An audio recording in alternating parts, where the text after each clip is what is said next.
தீர்ப்பு வெளிவந்ததற்கு பிறகும் ஒரு 10,000 கோடிக்கு வந்து அச்சடிக்கிறாங்க. அச்சடிச்சு கையில வச்சுக்கிட்டு அதுக்கப்புறம் தீர்ப்பு வந்ததுலேருந்து 15 நாட்களுக்கு பிறகு நிதி அமைச்சகம் வந்து உத்தரவு கொடுக்குது, இது மாதிரி நிறுத்திங்க அப்படின்னா என்ன பொருள்? எங்களுக்கு தேவையானது வந்துருச்சு, இப்போதைக்கு கொஞ்சம் நிறுத்திங்க, அப்புறம் பார்த்துக்குவோம் தான் அர்த்தம். இது முழுக்க முழுக்க உச்ச நீதிமன்றத்தின் தீர்ப்பை அவமதித்த குற்றச்செயல். இதுக்கு உண்மையிலேயே பொறுப்பேற்று நிதி அமைச்சக அதிகாரிகள், நிதி அமைச்சர் இவர்கள் மீது கைது நடவடிக்கை எடுக்கணும். நியாயமா பார்த்தோம். ஸ்டேட் பேங்க் ஆஃப் இந்தியாவோட தீர்ப்பினுடைய எதிரொலி தான் இந்த 600 பேர் எழுதின கடிதம்னு புரிஞ்சுக்கலாமா? ஆண்டு வழக்குல ஸ்டேட் பேங்க் ஆஃப் இந்தியாவை எவ்வளவு கீழ்த்தரமான முறையில் வந்து மோடி அரசாங்கம் பயன்படுத்தி கொள்ளையடிச்சிருக்குங்கிறது அமரமாயிடுச்சு. இது ஊர் பூரால உலகம் பூரா ஆரம்பிச்சு இதிலிருந்து தங்களை காப்பாற்றிக் கொள்வதற்கு அல்லது உச்ச நீதிமன்றத்தினுடைய இதர நீதிபதிகளையோ மற்றவங்களையோ நீ இது மாதிரிலாம் நடந்துக்கிட்டா நாங்கள் வேற மாதிரி நடந்துக்கோன்னு ஒரு மிரட்டல் துணி தான் அந்த கடிதத்தில் இருக்கிற மாதிரி எனக்கு தெரியுது. எனக்கு தெரிஞ்சு இப்போ ஒரு 5-6 நாளா மோடி பேசல, இன்னைக்கு தான் ஏதோ பேசியிருக்காரு.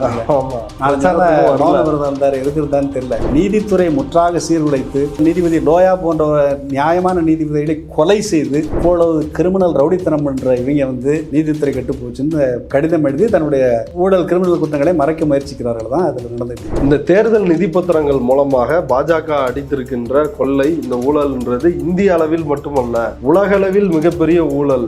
நிர்மலா சீதாராமனுடைய கணவர் பரகலா பிரபாகர் வந்து சொல்லியிருக்கிறாரு. ஒரு பெரிய முரண் என்னன்னு சொன்னா, கணவன் மனைவி 2 பேர்ல மனைவி வந்து ஒரு முழுக்க ஊழல் அரசாங்கத்தினுடைய ஒரு முக்கியமான பொறுப்பில் இருக்காங்க. ஆனால் அந்த ஊழலை மிக தைரியமாக அம்பலப்படுத்தக்கூடிய ஒரு பொறுப்புள்ள ஒரு பொருளாதார நிபுணராக பரகலா பிரபாகர் இருக்கிறாரு. அவர் ஏற்கனவே எழுதின இந்தியாவில் மோடி ஆட்சியின் கீழ் இந்திய பொருளாதாரம் எப்படி சீர்குலைக்கப்பட்டு குட்டிச்சுவராக்கப்பட்டிருக்குங்கிறத மிக விரிவாக விளக்கி ஒரு புத்தகம் எழுதியிருக்கிறாரு. அவருடைய கருத்து மிக முக்கியமான கருத்து, அதுதான் உண்மை. ஐநா மன்றம் வந்து சுட்டி காட்டுது, ஃப்ரீ அண்ட் ஃபேர் எலெக்ஷனில் இருக்கணும், ஒரே மாதிரி லெவல் பிளேயிங் ஃபீல்டு வந்து இருக்கணும். அப்படி ஒரு சூழல் இந்தியாவில் இல்லை அப்படின்னு வந்து ஒரு அச்சம் தெரிவித்திருக்கிறாங்க. தேர்தலில் இந்த மாதிரி ஊழல்கள், இந்த மாதிரி முறைகேடுகள், எதிர்கட்சிகள் மீதான வந்து அதீத வந்து ஒடுக்குமுறை, இந்த நடவடிக்கைகள் ஏதோ வந்து அரசாங்கம் வந்து நம்மளால முடிச்சிடலாம், யாருக்கு தட்டி கேட்க மாட்டாங்கன்னு நினச்சிக்கிட்டு இருந்தாங்க மோடி கூட்டம். அமெரிக்காக்காரனு கூப்பிட்டு சொல்லிட்டான், எப்பா நீ நடந்தது சரியில்லைன்னு. இப்போ ஐக்கிய நாடுகள் சபையும் சொல்லியிருக்கு. ஐக்கிய நாடுகள் சபையும் சொல்லியிருக்குன்னா கிட்டத்தட்ட 200 நாடு கண்டிச்சிருக்குன்னு அர்த்தம்.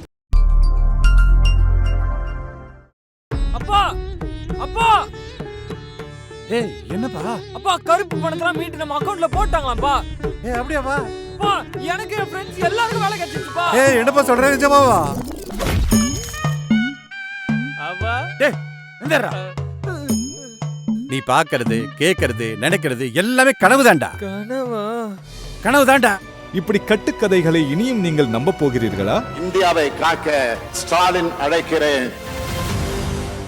ட்ரைப்ஸ் பார்வையாளர்களுக்கு வணக்கம். இன்று நம்மோடு மக்கள் அதிகாரம் அமைப்பின் மாநில பொருளாளர் தோழர் காளியப்பன் அவர்கள் இணைந்துள்ளார். வாருங்கள் அவரோடு விவாதிக்கலாம். தோழர் வணக்கம். தோழர் வணக்கம்.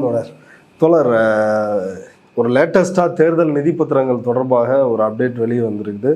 அது என்னன்னா நீங்களும் பார்த்துருப்பீங்கன்னு நினைக்கிறேன்.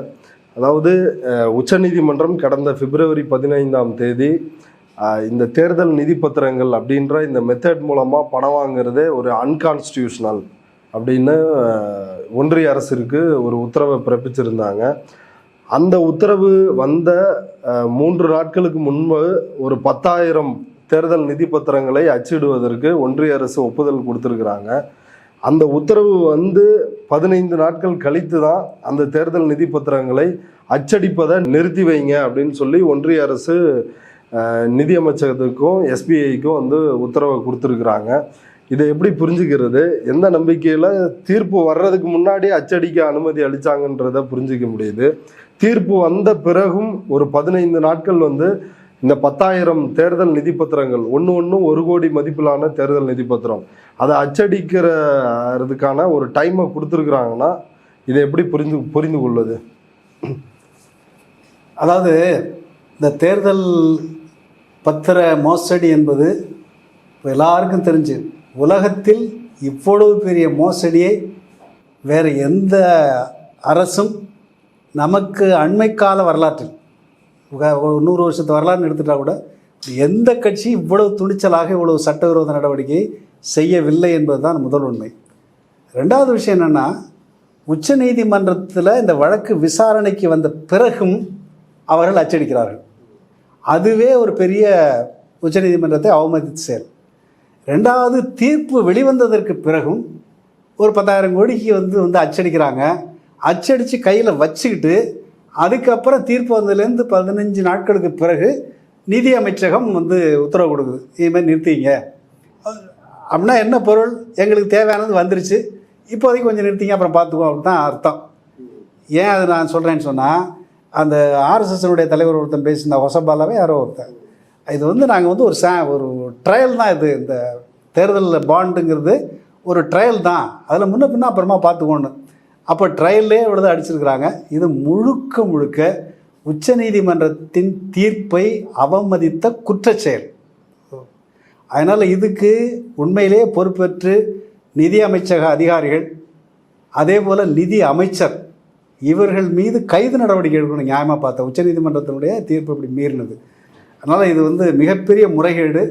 இதன் மீது மதன் பி லோக்கூர் வந்து பேசியிருக்கிறார். இந்த முன்னாள் உச்சநீதிமன்ற ஆமாம், முன்னாள் உச்சநீதிமன்ற நீதிபதி ஓரளவு பல சமூக பிரச்சனைகளில் ஒரு பொறுப்போடு கருத்து சொல்லக்கூடிய ஒரு நீதிபதி.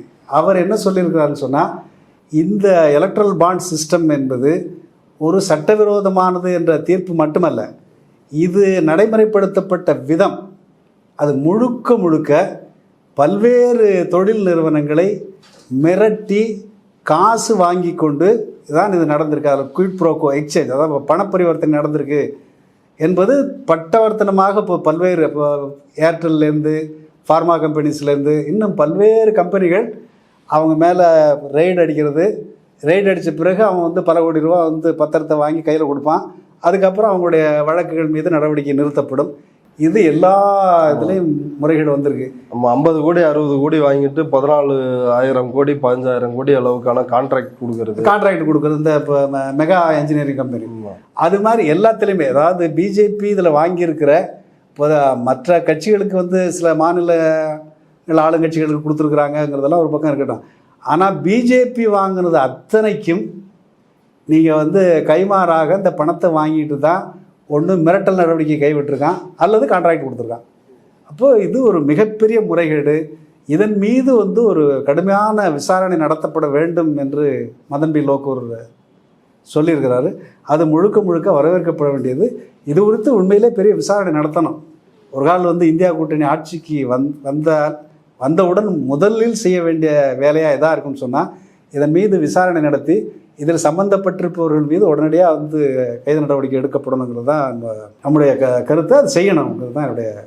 ஓகே, இப்போ இதில் இன்னொரு அம்சம் இருக்குது இல்லை, ஓராண்டு 2018 ஏப்ரல் டு 2019 ஏப்ரல் வரையிலான இந்த ஓராண்டுகளில் யார் தேர்தல் கட்சிகளுக்கு எவ்வளோ பணம் கொடுத்தாங்க அப்படின்ற அந்த தேர்தல் நிதி பத்திரம். ஏன்னா அந்த டைமில் மட்டும் 3000 கோடி ரூபாய் அளவிற்கு தேர்தல் பத்திரங்கள் வந்து விற்பனை செய்யப்பட்டு அது பணமாக மாற்றப்பட்டிருக்கிறது. அதில் பாஜகவுக்கு 2200 கோடி ரூபாய் கிட்டத்தட்ட அவ்வளோ அமௌண்ட் அவன் பாஜகவுக்கு போயிருக்குது. அந்த டீட்டெயில் வெளிவராமல் இருக்குது. அது குறித்து நீதிமன்றம் தலையிட மாட்டேங்குது. ஆமாம், அப்போ அது ஒரு முக்கியமான கேள்வி, உங்களுடைய கேள்வி. இப்போ இந்த முதல்ல இந்த தேர்தல் பத்திரம் அறிமுகப்படுத்தி உடனடியாக நடைமுறைக்கு அந்த காலகட்டம் பார்த்தீங்களா, 2018 தான் வழக்கு போடுறாங்க. இப்போ ஏடிஆர் மற்ற அமைப்புகளில் சிபிஎம்லாம் சேர்ந்து போடுற வழக்கு. இந்த வழக்கு விசாரணைக்கு வருகின்ற போது அன்றைக்கு தலைமை நீதிபதியாக இருந்த ரஞ்சன் கோகோய் இதுவரையிலையும் அடிச்சிருக்கிற விவரங்களை சீல்டு கவரில் எங்கள்கிட்ட கொடுத்துருக்கோம். இந்த சீல்டு கவரே ஒரு பிரச்சனைக்குரிய ஒரு மெத்தடுங்கிறத பலரும் பேசுகிறார்கள். சீல்டு கவரில் எங்கள்கிட்ட கொடுத்துருங்க.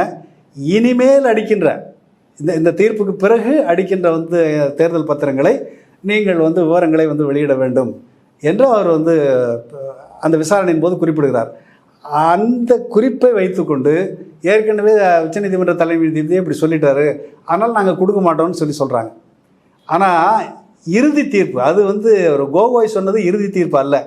தீர்ப்பின் விசாரணையின் போது சொன்ன ஒரு இன்டரிம் ஆர்டர். ஆனால் ஃபைனல் ஆர்டர் வந்து இப்போ வந்திருக்கிற ஃபைனல் பிப்ரவரி 15 வந்து தான் ஃபைனல் ஆர்டர். அந்த ஃபைனல் ஆர்டரில் ஒட்டுமொத்தமான இந்த தேர்தல் பத்திரங்கள் என்பவை சட்டவிரோதமானவை, அது பற்றிய அனைத்து விவரங்களையும் நீதிமன்றத்திடம் சமர்ப்பிக்க வேண்டும். அது ஒரு குறிப்பிட்ட தேதிக்குள்ளே, மார்ச் 6ஆம் தேதிக்குள்ளே நீங்கள் கொடுக்கணும். மார்ச் 15ஆம் தேதிக்குள்ளே தேர்தல் ஆணையம் அதை அதனுடைய இணையதளத்தில் வெளியிட வேண்டும் என்று ஒரு தெளிவான உத்தரவை பிறப்பித்திருக்கிறது. அந்த உத்தரவை தான் ஸ்டேட் பேங்க் ஆஃப் இந்தியா வந்து நடைமுறைப்படுத்த மறுத்து எனக்கு வந்து 4 மாதம் டைம் வேணும்னு கேட்டான். இப்போ 4 மாதம் டைம் வேணும்னு கேட்டுட்டு ஐயா நீ ஃப்ராடு பண்ணுற, அதனால் உனக்கு வந்து அவ்வளோ நேரம் கொடுக்க முடியாது, அதையும் வந்து கடைசி நேரத்தில் உங்களுடைய காலக்கெடு முடிகிற மார்ச் மாதம் வந்து 4ஆம் தேதி வந்து நீ ஒரு பெட்டிஷன் போடுற, இது வந்து முறையற்றது, அதனால் அடுத்த நாள் சாயங்காலத்துக்குள்ளே நீ வெளியிடணும்னு சொன்னோம். எல்லாத்தையும் வெளியிட்டாங்க இல்லையா? அப்போ எல்லா விவரங்களையும் விரல் நுனியில் வைத்துக்கொண்டே உச்சநீதிமன்றத்தை ஏமாற்ற வேண்டும் இவர்கள் என்று திட்டமிட்டு செய்திருக்கிறார்கள். இப்போ நான் கூட அதை பற்றி பேசும்போது சொன்னேன், இது வந்து ஸ்டேட் பேங்கினுடைய சேர்மன் வந்து அரெஸ்ட் பண்ணணும்னு சொல்லி நான் கூட பேசியிருக்கிறேன். ஆக இப்படி வந்து உச்சநீதிமன்றத்தை முறைகேடாக இவர்கள் வந்து அவமதித்திருக்கிறார்கள், குற்றமிழைத்திருக்கிறார்கள். இப்போ அதில் வந்து இந்த ஆல்ஃபா நியூமரிக் நம்பர் ஒவ்வொரு பாண்டுலேயும் ஒரு நம்பர் இருக்கும், அந்த நம்பரையும் வெளியிடுங்க, அப்போ தான் எந்த கட்சி வந்து என்கேஷ் பண்ணியிருக்கிறாங்க அப்படின்றப்ப மக்கள் பொறுத்து அந்த டீட்டெயில் தெரிஞ்சுக்க முடியும்னு அப்படி ஒரு உத்தரவிடுற அன்னைக்கும் பெரிய கலையபுரத்தை நீதிமன்றத்தில் சந்திரசூட்டை வந்து பயங்கரமாக டார்ச்சர் பண்ணாங்க. ஆமாம், அப்படி வந்து தொடர்ந்து வந்து பண்ணி அவர்கள் அதாவது உச்சநீதிமன்ற நீதிபதிக்கு மறைமுகமாக பல்வேறு நெருக்கடிகளையும் மிரட்டல்களையும் விடுத்தார்கள். அது தொடர்பாக வந்து ஹரிஷ் சால்வே வந்து அந்த நீதிமன்றத்தில் எப்படியெல்லாம் வந்து வாதாடினார் உங்களுக்கு தெரியும். ஒரு கட்டத்தில் வந்து நீதிபதி சந்திரசூட் பொறுக்க முடியாமல் என்கிட்ட வந்து இந்த சத்தம் போடுற வேலைலாம் வச்சுக்காது, டோன்ட் ஷவுட் அட் மீ அப்படின்னு பேசுனதெல்லாம் நம்ம பார்க்குறோம். அப்படியெல்லாம் வந்து இந்த மிரட்டல்களெல்லாம் தாண்டி தான் இந்த நீதிமன்றம் இந்த உத்தரவு போட்டுச்சு. அதன் அடிப்படையில் தான் இப்போது விவரங்கள் வந்திருக்கின்றன. இந்த விவரங்கள் வந்ததற்கு பிறகு தான் இவங்க எவ்வளவு பெரிய ஃப்ராடெல்லாம் பண்ணியிருக்கிறாங்கிற விவரங்கள் திரும்ப திரும்ப வந்துகிட்டே இருக்குது. ஆகையினால இது ஒரு ஆனால் இவ்வளவு வந்த பிறகும் 2014க்கு முன்னாடி ஒரு ஊக அடிப்படையில் 1,76,000 கோடி அப்படின்னு அன்றைக்கு இருந்த சிஏஜி வினோத் ராய் கிளப்பி விட்டதை அதுதான் ஒரு ஃபைனல் ரிப்போர்ட் மாதிரி எல்லா ஊடகங்களும் பேசி நரேந்திர மோடியும் பேசி அப்படிதான் இந்த ஆட்சியே வந்துச்சு. ஆனால் இன்னைக்கு பட்டவர்த்தனமாக அலைக்கற்றை ஒதுக்கீடுலேருந்து கான்ட்ராக்ட்லேருந்து எல்லாத்துலேயும் ஊழல், எல்லாத்தையும் வந்து தேர்தல் நிதி பத்திரம் பணம் வாங்கிட்டு செஞ்சுருக்கிறாங்க அப்படின்றது அப்பட்டமாக தெரியுது. ஆமாம், ஆனாலும் வந்து ஊடகங்கள் இதை எதையுமே பேச மறுக்குது. அதான் பிரச்சனை. இப்போது அந்த ஆராசா மீதான ஊழல் புகார், இப்போ அண்ணா ஹசாரே எல்லாம் வச்சு ஒரு பெரிய வந்து கலைபுரம் பண்ணாங்க இல்லையா? அதில் வந்து ஊழல் நடந்தது என்பதற்கான வந்து ஆதாரம் எதுவும் அங்கே வந்து கொடுக்கப்படவில்லை. ஏன்னு சொன்னால் அப்போவே வினோத் ராய் வந்து சொன்னதுன்னு சொன்னால் இது ஒரு ப்ரிசம்டிவ் லாஸ். ஒரு கால் வந்து ஃபஸ்ட்டு கம் ஃபர்ஸ்ட் சர்வ்டுங்கிற வந்து விதியின்படி கொடுக்காமல் ஏலம் விட்டிருந்தால் இவ்வளவு ரூபா அரசாங்கத்துக்கு கிடச்சிருக்கும், ஏலம் விடாததுனால இவ்வளவு நஷ்டம். இது வந்து ஒரு நோஷனல் லாஸ் அல்லது ப்ரிசம்டிவ் லாஸ் என்று ஒரு அப்படி கணக்கு பார்த்தா அப்படி வரும். அப்படின்னு உண்மையில் அப்படி ஊழல் நடந்தது, ராஜா 1,76,000 கோடி சாப்பிட்டார் அப்படிங்கிற மாதிரி தான் பேசினானுங்க. அது ஒரு பெரிய ஃப்ராடு. அதில் முக்கியமானது என்னன்னு சொன்னால் அந்த வழக்கை விசாரித்த ஓபி சைனியை வந்து போட்டது முக்கியமான காரணமே ஓபி சைனி ரொம்ப நேர்மையாக இருந்து தண்டிப்பார் அப்படிங்கிறது தான் காங்கிரஸ் அன்னைக்கு எதிர்பார்த்தது. ஆனால் ஓபி சைனியை பொறுத்தவரை தான் வந்து யோகியங்கிறத நிரூபிச்சுட்டா இருந்தார். பல முறை வந்து விசாரணையின் போது இனி உருப்படியான வந்து ஆதாரங்கள் இன்னும் கொடுக்கலன்னு பல தடவை சொன்னார். ஆனால் அன்னைக்கு சிபிஐயாலே மற்றவர்களாலே எந்த விதமான ஆதாரத்தையும் கொடுக்க முடியவில்லை. ஆதாரமே எதுவும் இல்லை என்பதனாலே தான் ஆராசாவை வந்து ஓபி சைனி விடுதலை செய்தார்.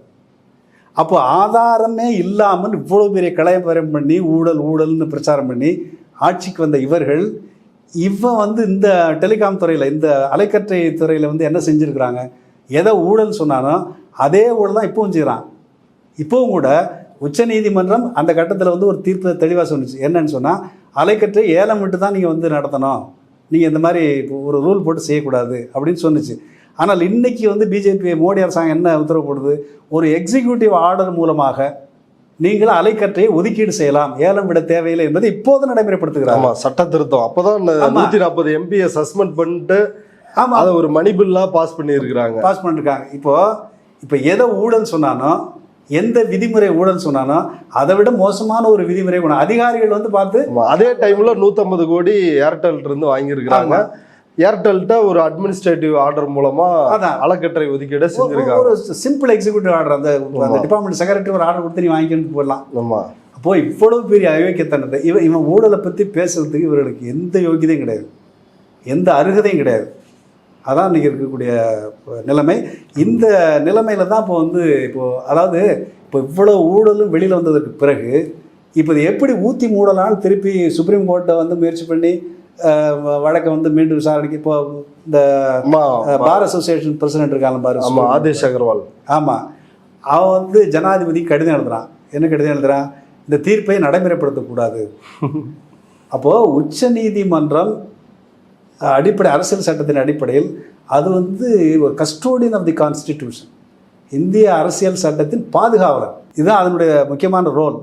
அப்படி இருக்கக்கூடிய ஒரு நிறுவனத்தை நீ வந்து ஜனாதிபதிக்கு லெட்டர் எழுதி தீர்ப்பை அமல்படுத்தக்கூடாது அப்படின்னு நிறுத்தி வையின்னு சொல்லி ஜனாதிபதிக்கு லெட்டர் எழுதுனான்னா இவெல்லாம் எவ்வளோ பெரிய கிரிமினல். இப்போ ஜனாதிபதிக்கு ஒரு தீர்ப்பை நிறுத்தி வைக்கிற அதிகாரம் இருக்கா?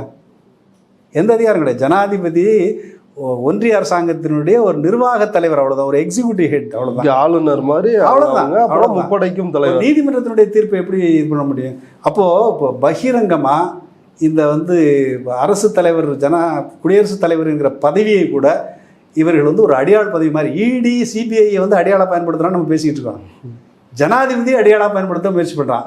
இப்போ அதில் ஒன்றும் காரியம் ஆகலைன்ன உடனே இப்போ என்ன செய்கிறான், 600 வக்கீல் ஒன்றா சேர்ந்துக்கிட்டு இது மாதிரி நீதித்துறையை மிரட்டுகிறார்கள், நீதித்துறைக்கு ஆபத்து வந்துட்டு அப்படின்னு. இது எவ்வளோ பெரிய பித்தலாட்டம் பாருங்க. ஆமாம், இல்லை குறிப்பிட்ட ஒரு கடிதம் வழக்கறிஞர்கள் எழுதுகிறாங்க பாருங்க, இந்த வழக்கில் இப்படி இந்த நீதிபதியை மிரட்டி இப்படி ஒரு தீர்ப்பு வாங்கிட்டாங்க, இல்லை இப்படி எதிர்கட்சிகள்லாம் அழுத்தம் கொடுத்து இப்படி ஒரு தீர்ப்பு வாங்குது அப்படின்னு குறிப்பிட்டு சொன்னால் பரவாயில்ல. பொத்தாம் பொதுவாக ஒரு கடிதம் எழுதுறாங்க, மொட்டை கடிதாசி மாதிரி. அதாவது குறிப்பான சம்பவங்களோடு ஆதாரங்களோடு ஒரு குற்றச்சாட்டை வச்சா அது யோகியம் வைக்கிற குற்றச்சாட்டு. இது வந்து அவதூறு அல்லது பொய்யை வந்து தன்னுடைய பத்திரிகை பலத்தின் மூலமாக ஒரு பொதுக்கருத்தை உருவாக்குவதற்கு ஒரு கிரிமினல் வேலை இது இல்லையா? இப்போ 2018 இல்லை, இதை செய்யறது மூலமா வந்து சந்திரசூட்டுக்கு தான் இந்த கடிதம் எழுதுறாங்க. ஆமாம், இரவு நேரத்தில் எல்லாம் வழக்கை விசாரிக்கிறாங்க அப்படின்லாம் சொல்லி கேட்குறாங்க. இப்போ இது என்ன சந்திரசூட்டுக்கு நேரடியான ஒரு மிரட்டலா? இரவு நேரத்தில் வந்து வழக்கு விசாரணைகள்லாம் புதுசு கிடையாது. ஹாலிடேலாம் வழக்கு விசாரணை, வழக்கினுடைய அவசரத்தன்மையை குறித்து எந்த நேரம் எடப்பாடிக்காக ஒரு இரவோடு இரவா உயர்நீதிமன்றம் கூட்டுனுச்சு, இரவோடு இரவா பெயில் கொடுக்குற கதையெல்லாம் உண்டு. இன்னும் கோஸ்வாமிக்காக ஆயுத பூஜை அன்னைக்கு அம்பானி கேஸ் விசாரிச்ச வரலாறுலாம் உண்டு, ஆயுத பூஜை அன்னைக்கு. அதனால வந்து நீதிமன்றத்தில் இந்த நேரத்தெல்லாம் விசாரிக்கணும்னு சொல்லி அப்போ அந்த உச்ச நீதிமன்றம் உயர் நீதிமன்றத்திற்கு அந்த வரையறையெல்லாம் கிடையாது. அந்த நேர வரையறை எப்போ வேணாலும் அவசர வழக்குகளை வந்து விசாரிக்கலாம் என்று வந்து அவர்கள் வந்து இப்போ நீதிமன்றத்தையும் வேறு வகையில் மிரட்டுகிறார்கள்.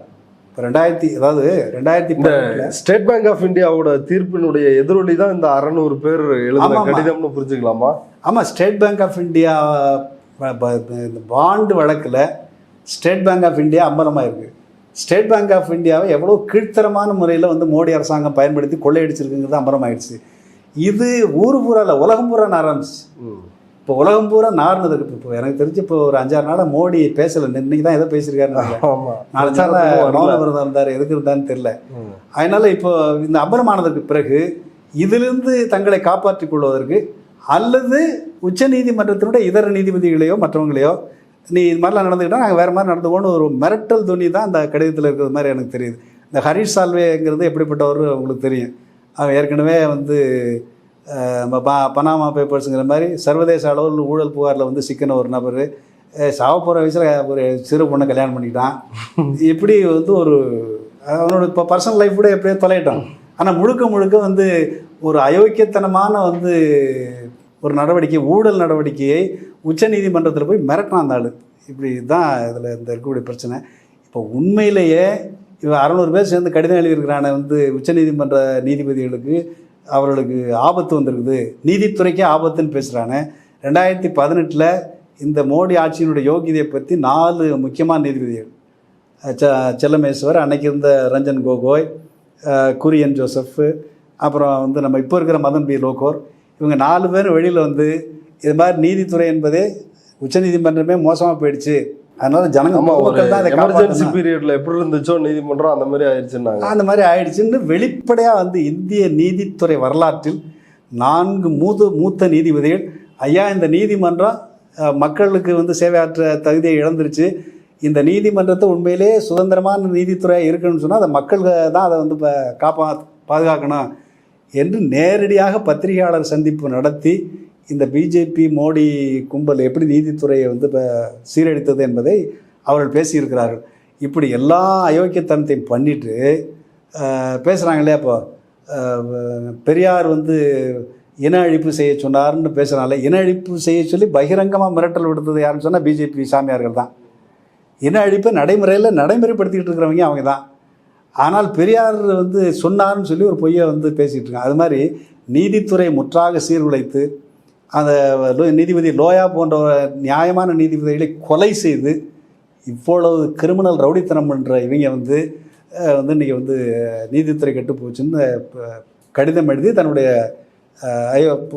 ஊழல் கிரிமினல் குற்றங்களை மறைக்க முயற்சிக்கிறார்கள் தான் அதில் நடந்துகிட்டு இருக்கு. இந்த தேர்தல் நிதி பத்திரங்கள் மூலமாக பாஜக அடித்திருக்கின்ற கொள்ளை, இந்த ஊழல்ன்றது இந்திய அளவில் மட்டுமல்ல, உலகளவில் மிகப்பெரிய ஊழல்.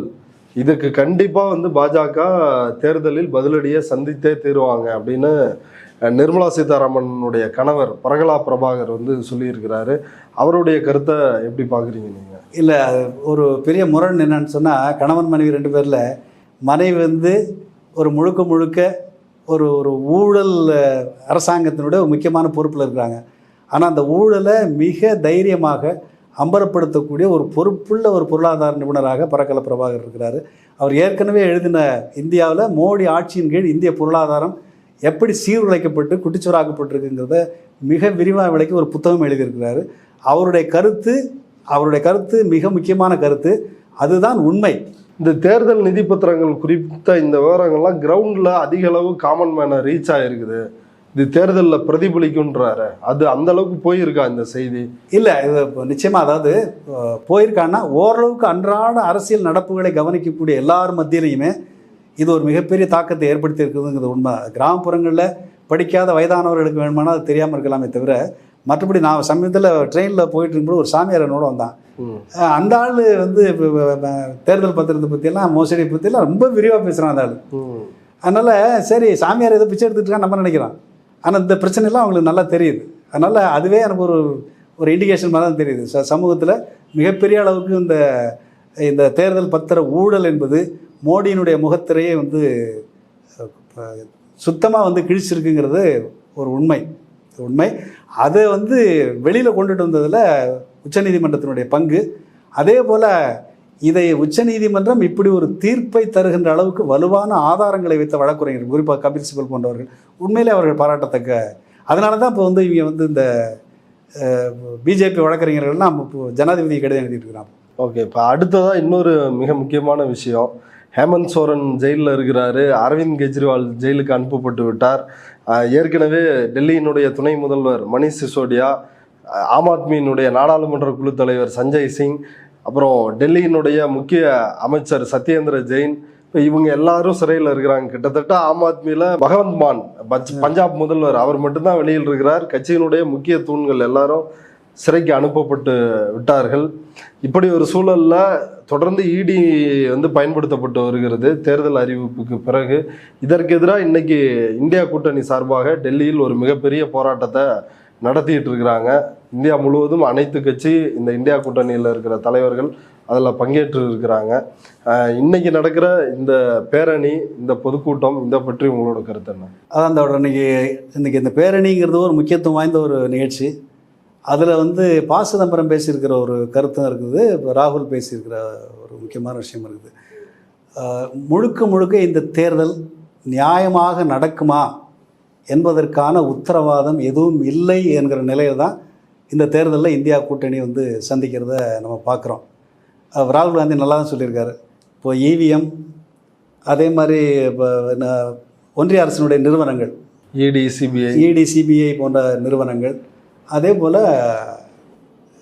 பணம், இந்த விஷயங்கள் இல்லைன்னு சொன்னால், இந்த விஷயங்கள் இல்லாமல் 400 சீட்டு ஜெயிப்பேன்னு சொல்கிறது வந்து சாத்தியமே கிடையாது. 180 சீட்டு கூட ஜெயிக்க முடியாது பிஜேபி என்று ராகுல் பேசியிருக்கிறார். எனக்கு 180 சீட்டு கூட இவங்களால முடியாதுங்கிறது, அதை விட கீழே தான் போகுங்கிறது தான். அதாவது நியாயமான தேர்தல் நடந்தால் இந்த தேர்தலில் பாஜக மண்ணை கவும் என்பது தான் என்னுடைய மக்கள் மனநிலை. அப்படி தான் இருக்குது. இப்போ நம்ம தமிழ்நாடு இல்லை, இப்போ சிட்டிங் எம்பிஸ்லேயே 100 பேருக்கு சீட்டு தரலையா? ஆமாம் ஆமாம். சாத்வி பிரக்யா மாதிரியான தீவிர இந்துத்துவ வெறியர்கள், ஆமாம், ரமேஷ் பித்ரி இந்த நாடாளுமன்றத்தில் அவ்வளவு மத வெறியோட பேசுகிற ஆள், அவங்களுக்கே சீட்டு இல்லை. ராமாயண சீரியலில் வந்து ராமனா நடித்தவன், சீதையா நடித்தவன், அனுமாரா நடித்தவனுக்கு படம் சீட்டு கொடுக்குறாங்கன்னா தெரியல, அவங்களுக்கெல்லாம் சீட்டு கொடுக்குறாங்க. இப்போ அது சீட்டு கொடுக்குறதுல வந்து என்னென்ன மாதிரி இது வந்திருக்குன்னு ஒரு பக்கம் இருக்கட்டும். ஆனால் இந்த தேர்தலில் வந்து இவங்க எனக்கு கையாளுற முறை இருக்கு பார்த்தீங்களா, இப்போ எதிர்க்கட்சிகளை முற்றாக முடக்குவது என்கிற வேலையை இவர்கள் ரொம்ப ஓகே. இப்போ இது வந்து ஹிட்லர் செஞ்ச ஒரு பேட்டர்ன்றாங்களே. ஆமாம், ஹிட்லர் செஞ்ச பேட்டர்னா ஹிட்லர் செஞ்சு இப்போ 90 வருஷம் ஆகிப்போச்சு இல்லைங்களா, கிட்டத்தட்ட 85-90 வருஷம். இந்த 90 வருஷத்திற்கு பிறகு இந்த ஜனநாயக நெறிமுறைகளும் ஜனநாயக மதிப்பீடுகளும் உயர்ந்திருக்கணும் இல்லையா, ஆனால் அதை விட கீழே போயிருக்குங்கிறது தான் இப்போ இருக்கக்கூடிய யதார்த்தம். இப்போது டெல்லி முதல்வர் கேஜ்ரிவால் வந்து உள்ளர வைக்க வேண்டிய நெருக்கடி வந்து ஏன் வருது? 2 பிரச்சனை எனக்கு தெரியுது. ஒன்று, டெல்லி முழுக்க டெல்லிக்குள்ளே வந்து பிஜேபி வரவே முடியாது. 2வது, பஞ்சாப் வந்து முழுக்க ஆம் ஆத்மி கட்சிக்கு போயிடுச்சு. குஜராத்தில் டெல்லியில் பஞ்சாபில் 3 மாநிலங்களையும் ஆம் ஆத்மி கட்சியும் வந்து காங்கிரஸும் ஒரு இணக்கமான உடன்பாடு கண்டு ஒரு ஸ்ட்ராங்கான கூட்டணி வந்துருச்சு. இப்போது அந்த கூட்டணியினுடைய பலத்தை வந்து உடைக்கணும்னு சொன்னால், உடைச்சிட்டு பிஜேபி தனக்கு வந்து ஒரு ஆதரவான சூழல் உருவாக்கணும்னு சொன்னால் இது ஆம் ஆத்மி கட்சியினுடைய தலைவர்களை வந்து உள்ளர வைக்கணுங்கிறது தான். அதனால தான் ஏற்கனவே சிசோடியா உள்ள இருக்காரு. தேர்தல் ஆணையம் தன்னுடைய பிடியில் இருந்தாலும் மோடிக்கு வந்து பயம்தான். ஆமாம், இப்போ தேர்தல் ஆணையத்தை வச்சுக்கிட்டு நீங்கள் இவிஎம் மிஷினில் ஏதாவது திருமணம் பண்ணுறதுக்கு முயற்சி பண்ணலாம், அல்லது எதிர்கட்சிகளை சின்னம் ஒதுக்கிறதுல இப்போ கோளாறு பண்ணலாம். இப்போ விசிகாவுக்கு சின்னம் கிடையாதுன்ட்டாங்க, வந்துருச்சு பானை திரும்ப இழுபறிக்கு பிறகு. அதே மாதிரி பம்பரம் இழுபறி ஆச்சு, இந்த மாதிரி சிக்கல்லாம் வந்துச்சு. அந்த மாதிரி வந்து பண்ணலாமே தவிர வேறு பிரச்சனையை பண்ண முடியாது. ஆனால் வந்து இப்போ எதிர்கட்சி தலைவர்களை வந்து நீங்கள் சுதந்திரமாக விட்டீங்கன்னு சொன்னால் அது வந்து அவங்களுக்கு வந்து மிகப்பெரிய பாதிப்பு ஏற்படுங்கிறதுனால தான் சோரேன் வந்து உள்ளர வச்சது. இப்போ அடுத்தது வந்து நம்ம ஆம் ஆத்மி கட்சியினுடைய தலைவர் வந்து கேஜ்ரிவால் உள்ளர வச்சுருக்காங்க. இந்த கேஜ்ரிவால் உள்ளர வச்சுருக்கிறதுல என்ன குற்றச்சாட்டு? மதுபான கொள்கையில் ஊழல் நடந்ததுங்கிறான். கொள்கையில் வந்து என்ன ஊழல் நடந்தது? நீங்கள் வந்து மதுபான லைசன்ஸ் வழங்கும் பொழுது ஒரு 6% வந்து கமிஷனை நீங்கள் வாங்கிக்கிறது மாதிரி கொள்கையை வடிவமைச்சிங்க அப்படின்னு சொல்கிறது. ஆனால் இவங்க கொள்கையில் என்ன? இந்தியாவில் இருக்கக்கூடிய எல்லா பொதுத்துறை நிறுவனங்களையும் வந்து போர்ட்டு, ஏர்போர்ட்டு, சி போர்ட்டு எல்லாத்தையும் அம்பானி கையில் வந்து அடிமாட்டு வேலைக்கு தூக்கி கொடுக்கலாங்கிற கொள்கை என்ன கொள்கை? அதை விட பெரிய ஊழல் கொள்கை என்ன இருக்குது? டிமானிட்டைசேஷன் இல்லையா? அப்படி மிகப்பெரிய ஊழல். இதுக்குதான் பேரே ஒன்று வச்சிருக்கிறாங்களே, டிஸ்இன்வெஸ்ட்மெண்ட். ஆமாம், டிஸ்இன்வெஸ்ட்மெண்ட் சொன்னால் அரசின் பொது சொத்துக்களை தனியார்கிட்ட வந்து அடிமாட்டு வேலைக்கு தூக்கி கொடுக்கறது. இதை வந்து ஒரு கொள்கையாக வச்சுருக்கான்.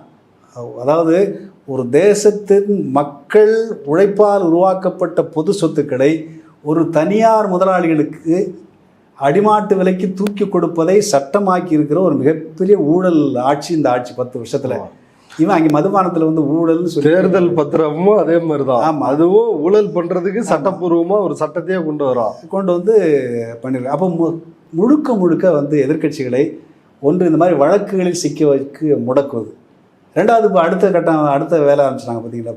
இப்போ காங்கிரஸுக்கு வந்து 3400 சொச்சம் கோடி ரூபா நீ வந்து இன்கம் டேக்ஸ் ஏமாற்றிட்ட, இன்கம் டேக்ஸ் வந்து ரிட்டர்ன் ஃபைல் பண்ணதில் அது நொட்டை இது நொட்டை, அதனால் உனக்கு 3000 சொச்சம் கோடி ரூபா வந்து அபராதம் விதிக்கிறேன். ஆமாம், ஏற்கனவே 1800 கோடி தானே இருந்தது. இப்போ 3000 வந்துருக்க 3400 சொச்சம் கோடி ரூபாய்க்கு இப்போ திரும்ப டபுள் ஆக்கிட்டாங்க. ஆமாம், 3567 கோடி ரூபாய்க்கு டிமாண்ட் நோட்டீஸ் போயிருக்கு. 1994-95 அன்றைக்கு சீதாராம் கேசரி வந்து காங்கிரஸ் கட்சியினுடைய பொருளாளராக இருந்தபோது இன்கம் டேக்ஸ் ரிட்டர்னில் நீ வந்து ஃபால்ஸ் இன்ஃபர்மேஷன் கொடுத்துட்ட, தப்பாக கொடுத்துட்ட அப்படின்னு சொல்லிட்டு எப்போ 30 வருஷம் கழிச்சு இப்போ நோட்டீஸ் அனுப்ப 25-26 வருஷம் கழிச்சு பரவாயில்ல, நேர்காலத்துக்கு போகாமல் விட்டுட்டாங்க. நேர்காலத்தில் இவ்வளோ இல்லை. இப்போ இதுக்கு வந்து இப்போது இந்த தேர்தல் பத்திரத்தில் காங்கிரஸ் பெற்ற தொகை எவ்வளவு? இந்த 8 வருஷம் அவங்க 3வது இடம் தான். ஆமாம், திரிணாமுல் காங்கிரஸுக்கு அடுத்தது 1344 கோடி. இவன் அபராதம் போட்டுக்கிறது 3565. வாங்கினதை விட 2.5 பங்கு அபராதம் போட்டிருக்கு. ஆனால் இது உண்மையிலே ஒரு தவறு நடந்ததன் மீது எடுக்கப்பட்ட நடவடிக்கையா, அல்லது காங்கிரஸ் கட்சி முற்றாக முடக்க வேண்டும் என்பதற்காக எடுக்கப்பட்ட நடவடிக்கை? வெளிப்படையே தெரியுது. காங்கிரஸ் கட்சிகிட்ட 10 பைசா காசு இல்லாமல் அவங்களுடைய பிரச்சாரத்தை பூரா முடக்கணும். இப்போ அதே மாதிரி தான் மற்ற கட்சிகள் மீது எடுக்கப்படுகிற நடவடிக்கை. இப்போ சிபிஐ சிபிஎம், சிபிஐக்கு 11 கோடி ரூபா, சிபிஎம்முக்கு 15 கோடி ரூபா. இவங்களும் வந்து இன்கம் டேக்ஸ் ரிட்டர்ன் ஃபைல் பண்ணாங்க. என்னென்னா, இது பேன் கார்டு நம்பரை வந்து பழைய நம்பரை கொடுத்துட்டேன், பேன் கார்டு நம்பர் கொடுக்கலன்னு சொன்னால் கூட அது ஒரு குற்றம்னு சொல்லலாம். பழைய நம்பரை கொடுத்துட்டேன்னா புது நம்பரை ரினியூ பண்ணி வச்சுருப்பான். அதில் என்ன பெரிய பிரச்சனை? அது என்ன பெரிய கிரிமினல் குற்றமா? அது கொலை குற்றமா? இல்லையா? அப்போ சிபிஎம்லாம் கொள்கை முடிவாகவே தேர்தல் நிதி பத்திரங்கள் மூலமா ஒரு பத்திரம் கூட வாங்கலை அப்படிங்கிறது நம்ம ஆயிடுச்சு இல்லையா? அவரு ஒரு ஒரு 10 சல்லி காசு பொறாத ஒரு மிஸ்டேக், அதை மிஸ்டேக்னு கூட சொல்ல முடியாது. அதை வைத்துக்கொண்டு சிபிஐ சிபிஎம் போன்ற கட்சிகளை முடக்கணும், அந்த 11 கோடி அபராதம்னு சொன்னாக்கா, அப்போது இது வந்து ஒன்று இடி சிபிஐ அதை வச்சு மிரட்டணும், ரெண்டாவது வந்து இந்த மாதிரி கணக்குகளை அவனுடைய நிதி ஆதாரத்தை வந்து முடக்குவது, மூணாவது கைது, வழக்குகளை போட்டு கைது செய்வது. இப்படி முழுக்க எதிர்க்கட்சிகளே இல்லாமல், அதாவது ஒரு போட்டின்னு சொன்னால் 2 பேர் இருக்கணும், 2 பேர் இருந்தால் தான் போட்டி போடுறதுக்கு ஆளே இல்லாமல் நான் தான் ஜெயிச்சிட்டேன் ஏதோ ஒரு இதில் வடிவேல் வந்து கப்பு வாங்குறதுல நீ என்னை வந்து ஒன்றும் இல்லாத என்ன அடிச்சுட்டேன் நான் தான் ஜெயிச்சேன்னு கப்பு வாங்கிட்டு மாதிரி இவங்க வந்து இல்லை. இப்போ இதை தான் வந்து ஐநா மன்றம் வந்து சுட்டி காட்டுது. ஃப்ரீ அண்ட் ஃபேர் எலெக்ஷனில் இருக்கணும், ஒரே மாதிரி லெவல் பிளேயிங் ஃபீல்டு வந்து இருக்கணும்.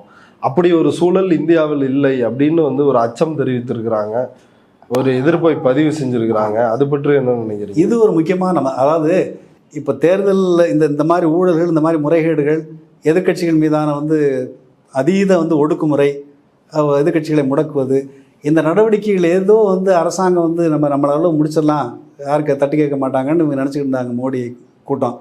ஆனால் ஜெர்மனி முதலாக இது ரொம்ப தப்புன்னு சொல்லி ஜெர்மனி தன்னுடைய கண்டனத்தை பதிவு செய்தது. உடனே இவங்க என்ன குதிச்சாங்க, எங்களுடைய இது உள்நாட்டு விவகாரம், இதில் அந்நியர்கள் தலையிடுவதற்கும் ஒன்றும் இல்லை, இதெல்லாம் சும்மா இப்போ இந்த சவடால் பேச்சு. அடுத்தது அமெரிக்காக்காரன்னு கூப்பிட்டு சொல்லிட்டான், எப்பா நீ நடந்தது சரியில்லைன்னு. இப்போ ஐக்கிய நாடுகள் சபையும் சொல்லியிருக்கு. ஐக்கிய நாடுகள் சபையும் சொல்லியிருக்குன்னா கிட்டத்தட்ட 200 நாடு கண்டிச்சிருக்குன்னு அர்த்தம். அதான அதுக்கு பொருள். ஐக்கிய நாடுகள் அவைங்கிறது கிட்டத்தட்ட ஒரு 200 நாடுகளினுடைய ஒரு கூட்டமைப்பு. அந்த அமைப்பை கண்டிக்குதுன்னா உலக நாடுகள் எல்லாமே கண்டிச்சிருக்குன்னு அர்த்தம். ஆமாம். இல்லை, இவர் போய் ஹவுடி மோடின்னு அங்கே பிரச்சாரம் பண்ணுவார் ட்ரம்புக்கு ஆதரவா, ஆனால் அவங்க கருத்து சொல்லக்கூடாதுன்னா அங்கே வந்து இங்கேருந்து இருக்க போய் நம்ம இந்திய குஞ்சுகள் இருக்காங்கல்ல, ஆமாம், ஆர்எஸ்எஸ் சங்க பரிவாரங்கள் அங்கே இருந்துக்கிட்டு இப்போ வந்து இந்துக்களுக்கான அமைப்புகள்னு எல்லாம் அங்கேயும் ஒன்று ஆரம்பிச்சிருக்காங்க. அது பெரிய கண்டனத்துக்குள்ளாக இருக்குது அமெரிக்காவில் எல்லாம். இப்போ அந்த மாதிரி ஆட்கள் தான் அங்கே நின்றுட்டு மோடின்னு இப்போ கூவிடுறாங்களே தவிர அது ஒன்றும் அமெரிக்காவில் எல்லாம் ஒன்றும் இல்லை. இப்போ அமெரிக்கா வந்து கண்டிச்சிருக்கிறதுனுடைய பொருள் என்ன? அமெரிக்க மக்களுடைய பொது கருத்தினுடைய வெளிப்பாடு அது. அங்கே வந்து சரியில்லை, இந்தியாவுக்கும் அமெரிக்காவுக்கும் இடையிலான பொருளாதார உறவுகள் நிறையா இருக்குது, அங்கே வந்து ஜனநாயகத்திற்கு ஆபத்து இருக்குங்கிற பொது கருத்தினுடைய வெளிப்பாடு தான் அவன் கண்டிக்கிறது. அப்போ அமெரிக்கா கண்டிக்குது, பிரிட்டன் கண்டிக்குது, ஐக்கிய நாடுகள் சபை கண்டிக்குதுன்னா அந்த அளவுக்கு இது வந்து உலக அளவில் அம்பல போயிருக்குது. அப்போ மோடி வந்து என்னுடைய ஃபாஸ்ட் ஒடுக்குமுறை என்பது கேட்பார் இல்லாத அளவுக்கு நான் தான் ராஜாங்கிற நிலைமை இல்லை என்பது தான் அதனுடைய பொருளாக இருக்குது. இது அந்த நாடுகள்லேருந்து கண்டிக்கிற அதை தாண்டி இது உள்நாட்டுக்குள்ளே இதற்கு எதிரான வந்து மக்கள் எழுச்சி வந்து கண்டிப்பாக அதை நம்ம வந்து கட்டியமைக்கணும். ஓகே, அது இப்போ அதான் இப்போ குறிப்பிடத்தக்க அளவு தான் எதிர்கட்சிகளிடமிருந்து ஒரு எதிர்ப்பு இருக்குது. இப்போ இன்னைக்கு ஒரு பேரணி இந்த டெல்லியில் வந்து நடத்துகிறாங்க, இது ஒரு முக்கியமான விஷயந்தான். இது ஒரு குறிப்பிடத்தக்க அளவு தான் எதிர்கட்சிகளோட எதிர்ப்பு. இன்னொரு புறம் வந்து ஊடகங்கள் முழுமையான இருட்டடிப்பு, இப்படிலாம் இருக்கிறப்ப இதெல்லாம் தாண்டி இந்த தேர்தலில் வெற்றி பெற்ற முடியுமா? ஆனால் இன்னொரு புறம் சிபிஐ, தேர்தல் ஆணையம், இடி இது போன்ற நிறுவனங்களின் ஆதரவு மோடிக்கு தாண்டி வெற்றி பெற முடியுமா? இல்லை இந்தியா கூட்டணி இதை ஃபர்தராக செய்ய வேண்டியது என்ன இருக்குன்னு நினைக்கிறேன். 2 விஷயம் தொடர். அதாவது இதை தாண்டி வெற்றி பெற முடியுமா அப்படிங்கிறதுல வெற்றி பெற முடியும் சொன்னால், இப்போது இன்றைக்கி இந்த இந்த நடவடிக்கைகளால் பாதிக்கப்பட்டிருக்கிற எனக்கு கிட்டத்தட்ட எல்லாருமே, இப்போ பிஜேபி யாரெல்லாம் எதுக்குறாங்களோ அத்தனை பேரும் பாதிக்கப்பட்டிருக்கிறாங்க. இப்போ அத்தனை பேரும் ஒருங்கிணைந்து நான் வந்து மக்கள் கருத்தை வந்து உருவாக்குவது. ஏன்னா இப்போ 2 தேர்தலில் வந்து இன்னொரு நெருக்கடியும் கொடுத்துட்டாங்க. ரொம்ப குறுகிய காலம், இப்போ கிட்டத்தட்ட 22 மாநிலங்களில் ஏப்ரல் 19ஆம் தேதிக்குள்ள இன்னொரு 15 நாளைக்குள்ள தேர்தலில் வந்துடும்போது அந்த ஒரு நெருக்கடியை சேர்த்து கொடுக்குறாங்க. அப்போ நமக்கு இந்த தேர்தலுக்கு பிறகும் கூட வேலை நிறையா இருக்குங்கிற மாதிரி தான். அப்போ நாம் வந்து எந்த அளவுக்கு விழிப்பாக இருக்கிறோமோ, எந்த அளவுக்கு இந்த கிரிமினல் கும்பலை வந்து அம்பலப்படுத்துகிறோமோ, அந்த அளவுக்கு அதிகார வர்க்கத்தின் மீதும் ஒரு அச்சத்தை வந்து நம்ம உருவாக்க, அதாவது நியாயமாக நடந்துக்கலாம், நாளைக்கு நமக்கும் பிரச்சனைங்கிற ஒரு உணர்வை வந்து அதிகார வர்க்கத்துக்கு நம்ம வந்து உருவாக்கணும்னு நான் நினைக்கிறேன் நான். ஏன்னா இப்போ எல்லாம் வந்து ராகுல் காந்தி சொல்கிறாரு, ஆமாம், நாங்கள் ஆட்சிக்கு வந்தால் இடி, சிபிஐ இந்த மாதிரி அதிகாரிகள் எல்லாரும் தண்டிக்கப்படுவாங்கன்ற. ஆமாம், இப்போ அது ஒரு எச்சரிக்கை தான். அந்த எச்சரிக்கையை வந்து எடுத்துக்கிட்டு எத்தனை பேர் நியாயமாக நடப்பான்னு நமக்கு தெரியல. ஆனால் ஒரு மக்கள் வந்து ஒரு கோபத்தில் இருக்கிறாங்கங்கிற விஷயம் வந்து இந்த வெளிப்பாடு வந்து வரும்பொழுது தான் அதிகாரிகளும் கொஞ்சமாவது நடுநிலையாக நடக்கணும்னு நினைக்கிறேன். ஓகே, இப்போ தேர்தல் தொடர் போராட்டங்களை கண்டிப்பாக அதுதான் வந்து ஒரே வழி. அதுக்காக நம்ம வந்து இந்த தேர்தலையே வந்து எல்லாத்தையும் அவன் தெலுங்குண்டு பண்ணி ஜெயிச்சுட்டு போயிடுவான் அப்படின்னு விட்டுற முடியாது. அப்போ நாம் அதிகபட்சமாக விழிப்பாக இருந்து தேர்தலில் வந்து என்னென்ன மாதிரி தெலுங்குண்டு பண்ணுறதுக்கான வாய்ப்புகள்லாம் இருக்குங்கிறத யோசித்து அதை தடுப்பதற்காக எப்போதையும் விட நம்ம வந்து விழிப்பாக இருக்கணுங்கிறது தான் இந்த நிலைமை வந்து காட்டுறதா நான் கருதுறேன் நான். ஓகே, இப்போ அடுத்ததாக ILO இன்டர்நேஷ்னல் லேபர் ஆர்கனைசேஷன் உலக அந்த தொழிலாளர் நிறுவனம் ஒரு டேட்டாவை வெளியிட்டிருக்கிறாங்க. அதற்கு ஒன்றிய அரசினுடைய தலைமை பொருளாதார ஆலோசகர் ஆனந்த் நாகேஸ்வரன் அவர் வந்து சொன்ன பதில் ரொம்ப ஆச்சரியமூட்டும் விதமாக வேலை வாய்ப்பை உருவாக்குவதெல்லாம் தனியாரோட வேலை அப்படின்னு வெளிப்படையாக அறிவிச்சிருக்கிறாங்க. இந்த ILO ரிப்போர்ட் சொல்கிற விஷயம் என்ன, பொருளாதார ஆலோசகரனுடைய கருத்துக்கு உங்களுடைய பதில் என்ன? இது ரொம்ப தீவிரமான விஷயம். ஆனால் இது வந்து பொதுமக்களுடைய கவனத்தை பெறாமல் இருப்பதும் தொழிலாளிகளுடைய கவனத்தை பெறாமல் இருப்பதும் தான் எனக்கு ரொம்ப அதிர்ச்சியாக இருக்குது. இந்தியாவினுடைய தலைமை பொருளாதார ஆலோசகர் chief economic advisor Anantha Nageswaran அண்மையில் இன்டர்நேஷ்னல் லேபர் ஆர்கனைசேஷனும் இன்ஸ்டிடியூட் ஆஃப் ஹியூமன் டெவலப்மெண்ட் என்கிற நிறுவனம் இணைந்து நடத்திய ஒரு கூட்டத்தில் பேசும்பொழுது தான் நீங்கள் சொன்ன அந்த கருத்தை சொல்லியிருக்காரு. அதாவது வேலைவாய்ப்பு உள்ளிட்ட சமூக பொருளாதார பிரச்சனைகளை அரசாங்கமே தீர்த்திடும்னு நினைக்கிறது தப்பு, அப்படி தீர்க்க முடியாதுன்னு பேசியிருக்கிறாரு. ஓகே, இந்த வேலைவாய்ப்பு நெருக்கடி பற்றி ILO கொடுத்த ரிப்போர்ட் என்ன சொல்லுது? வேலைவாய்ப்பு நெருக்கடி பற்றி ILO கொடுத்துருக்க ரிப்போர்ட் என்னன்னு சொன்னால், இந்தியாவில் வேலையில்லா திண்டாட்டம் என்பது ஒரு பெரும் தீவிர சிக்கலான பிரச்சனையாக மாறி போயிருக்கிறது. வேலையில்லா திண்டாட்டம் முன் எப்போதும் இல்லாத அளவுக்கு அதிகரித்திருக்கிறது. ரெண்டாவது, படித்த இளைஞர்கள் மத்தியில் கிட்டத்தட்ட 80 விழுக்காடு படித்த இளைஞர்கள் மத்தியில் வேலையின்மை அதிகரித்திருக்கிறது. இதெல்லாம் ILO கொடுத்துருக்கிற 80% பேர். ஆமாம் படித்தவர்களில், அதான் படித்து பட்டம் பெற்ற 25 வயசுலேருந்து 30-32 வயசுக்குள்ளே அது ஒரு ஏஜ் லிமிட் ஒன்று சொல்லியிருக்காங்க. இவங்க எல்லாம் வேலையில்லா திண்டாட்டத்தில் பெரும்பான்மையானவர்கள் வேலையில்லா திண்டாட்டத்தால் பாதிக்கப்பட்டிருக்கிறார்கள். அது மிக கடுமையான நெருக்கடியை உண்டாக்கி இருக்கிறது என்பது தான் ILO ரிப்போர்ட்டினுடைய சாராம்சம். அதற்குத்தான் ஆனந்த நாகேஸ்வரன் இப்படிப்பட்ட ஒரு பதிலை சொல்லியிருக்கிறார். இப்போது இந்த பதில் மேலே என்னுடைய கருத்து சொல்கிறதுக்கு முன்னாடி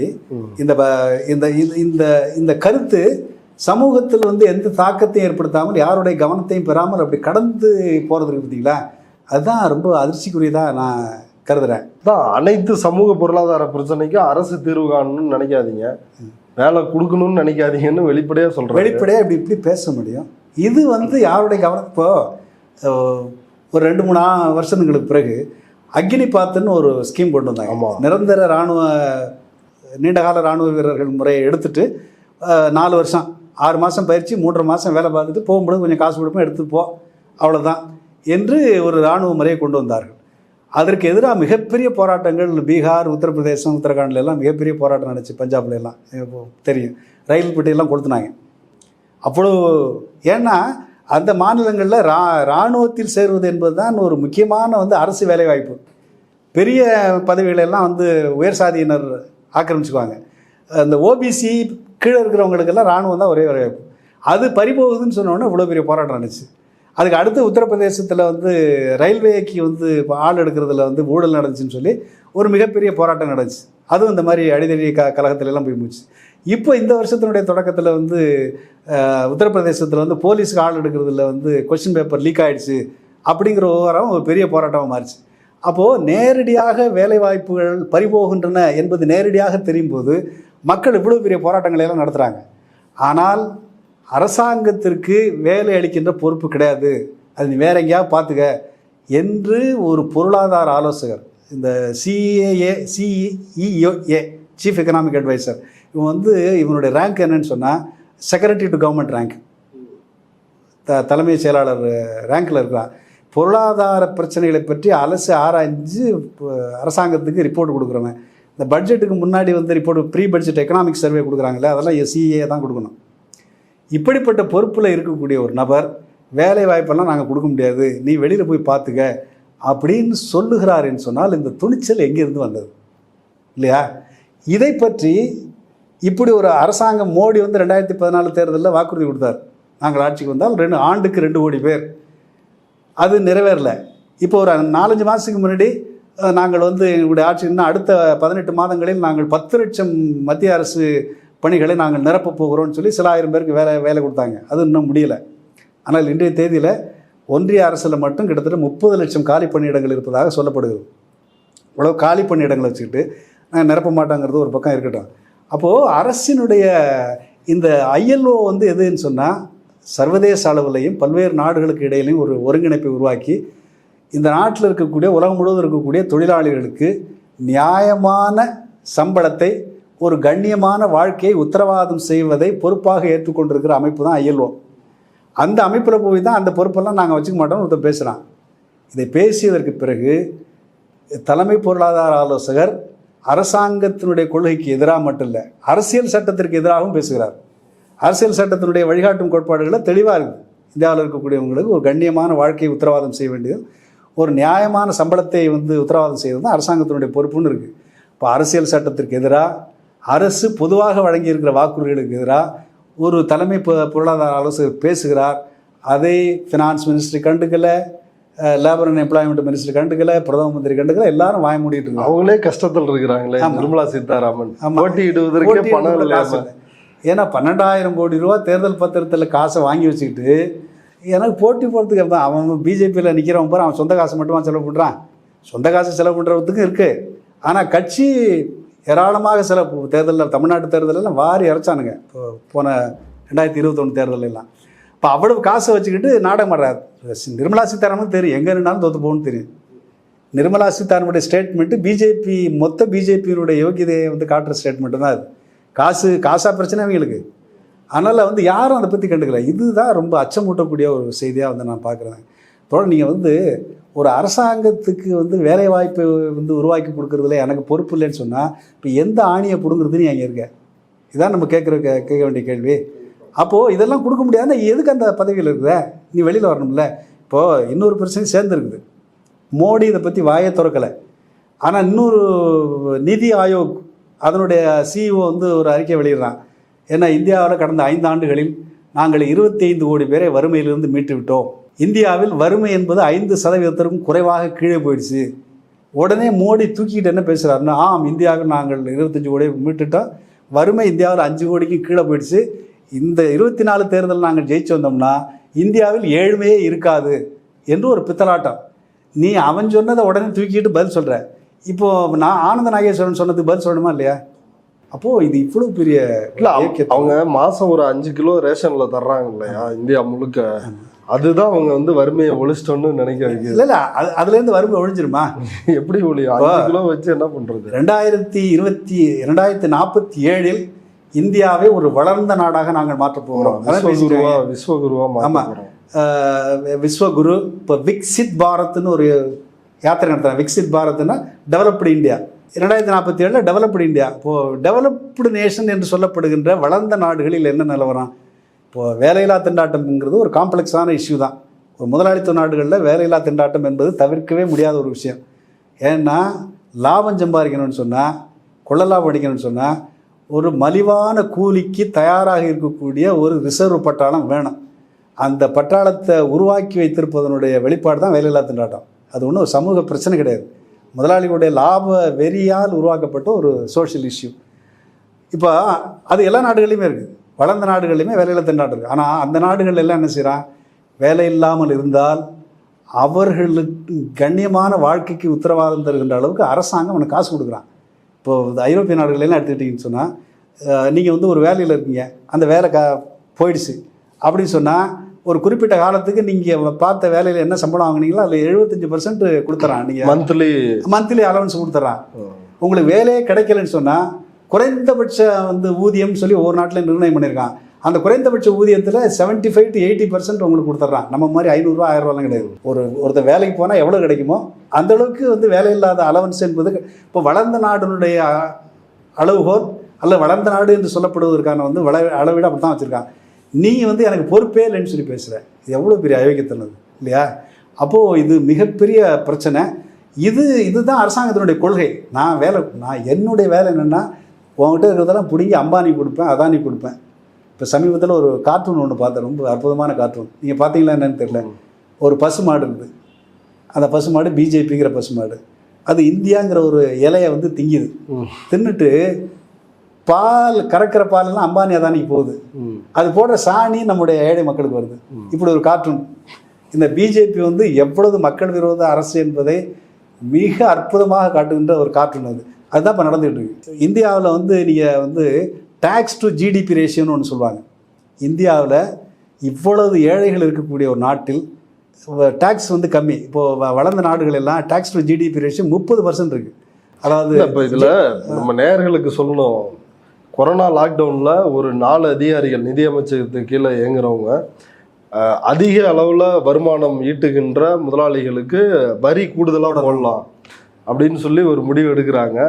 உடனே அந்த 3 அதிகாரிகள் நினைக்கிறேன் உடனடியாக அவங்கள நடவடிக்கை எடுக்கிறாங்க ராஜினாமா. நிர்மலா சீதாராமன் இல்லைங்களா? அது ஏன் என்ன காரணம்னு சொன்னால், வளர்ந்த நாடுகளில் ஏன் வந்து சமூக பாதுகாப்பு திட்டங்கள் அமல்படுத்தப்படுதுன்னு சொன்னால், முதலாளியுடைய லாபத்தின் மீது அதிகமான வரி போடுறாங்க. இங்கே வந்து வரியை குறைச்சாங்க. ஏற்கனவே இருந்த வந்து 30%, 22%, 8% வரியை குறைச்சிருக்காங்க. இன்னொரு பக்கம் ஜிஎஸ்டி மாதிரி வரியை வந்து அதிகப்படுத்தி ஏழை மக்களை வந்து கொள்ளையடிக்கிறாங்க. இப்போ இந்த பாகுபாடான சூழ்நிலை பார்த்தீங்களா, இதுதான் சாதாரண மக்களுக்கு எந்த விதமான சமூக பாதுகாப்பு திட்டமும் இல்லாமல் போகிறதுனுடைய மிக முக்கியமான அடிப்படை. இன்னும் சொல்ல போனால் கார்ப்பரேட் முதலாளிகளுக்கான மிக குறைந்த வரி வந்து இந்தியாவில் தான். மற்ற எந்த நாடுகள்லையும் வந்து எல்லா நாடுகளையுமே 40% கார்ப்பரேஷன் டேக்ஸ் இருக்குது. இங்கே தான் 22%. அப்போது இதுதான் இன்றைக்கி இருக்கக்கூடிய. அதான் ரெண்டாவது விஷயம், இவங்க 5% கீழே வந்து வறுமையை குறைச்சோன்னு சொல்கிறாங்கல்ல. ஒரு நம்முடைய தோழர்கள் புரிஞ்சுக்கிறது எளிமையான ஒரு உதாரணம். இந்தியாவில் வந்து இப்போ தாழ்த்தப்பட்ட மக்களுடைய எண்ணிக்கை எவ்வளவு? 18.6% என்னமோ. பழங்குடி மக்களுடைய எண்ணிக்கை எவ்வளவு? ஒரு 6.6 என்னமோ. 25% தாழ்த்தப்பட்ட பழங்குடி மக்கள். இவங்களில் வசதியான வாழ்க்கை வாழ்கிறவங்க எத்தனை % இருப்பாங்க? ஒரு 2% இருந்தால் பெருசு. ஆகி 90-95% மக்கள் இன்னும் வறுமையில் தான் இருக்கிறாங்க, மோசமான வறுமையில் இருக்காங்க. அப்போ 25% அதிலே போயிடுது. சச்சார் கமிட்டின்னு ஒன்று போட்டாங்க. இந்தியாவில் இருக்கக்கூடிய முஸ்லீம்கள் தாழ்த்தப்பட்ட மக்களை விட மோசமான வாழ்க்கை நிலைமையில் இருக்கிறாங்க. முஸ்லீம்களுடைய வந்து மக்கள் தொகை 15%. அதில் ஒரு 2% வந்து வசதியான வாழ்க்கை இருக்கிறதா வச்சு, அது ஒரு 13%. இப்போது 23, 26, 36 ஓபிசி எடுத்துங்க, ஒரு 40%. அதில் கிட்டத்தட்ட 25% பரம ஏழைகள் தான், இல்லையா? அப்போ 60% மேலான மக்கள் இன்னமும் வறுமையிலேயே வாடுகிறார்கள் என்பதுதான் நம் கண் முன்னால் இருக்கக்கூடிய யதார்த்தம். ஆனால் இவன் என்ன சொல்கிறான்னு சொன்னால், நான் வந்து வறுமையை வந்து 5% கீழே குறைச்சிட்டேன்னு சொல்லி இவ்வளோ பெரிய பகிரங்கமான ஃப்ராடு புள்ளிவரத்தில். இன்னொரு முக்கியமான விஷயம் என்னென்னா, இந்தியாவில் 2011க்கு பிறகு எந்த விதமான சமூக பொருளாதார கணக்கெடுப்பும் இல்லை. 17-18 ஒரு புள்ளிவரத்தை கொண்டு வந்தாங்க, ஓரளவுக்கு ஒரு உண்மையான புள்ளிவரத்தை. அந்த புள்ளிவரத்தை வெளியிடக்கூடாதுன்னு சொல்லி மிரட்டி முடக்கிட்டு அந்த என்எஸ்எஸ்ஓ அதிகாரிகள் 2 பேர் ராஜினாமா பண்ணிட்டு வெளியில் போயிட்டாங்க. ஆமாம், 45 ஆண்டு காலத்தில் இல்லாத அளவிற்கு வேலையில்லா திண்டாட்டம், வறுமை.